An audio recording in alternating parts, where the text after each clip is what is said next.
খালেদা জিয়াকে তার বাড়ি থেকে এক কাপড়ে বের করে দিয়েছে না?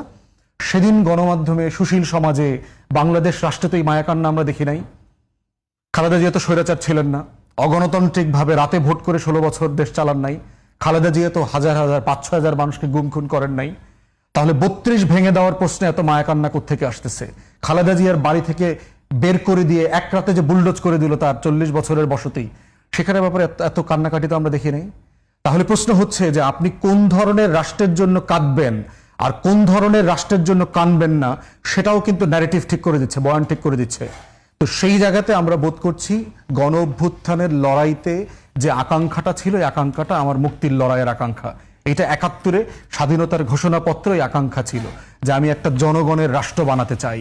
সেই রাষ্ট্র বানানোয় যে ফেইলিউরগুলো আছে, সেই ফেইলিউরের হিস্সা আমাদেরকে বছরে বছরে কড়াই গন্ডা এখন দিতে হচ্ছে।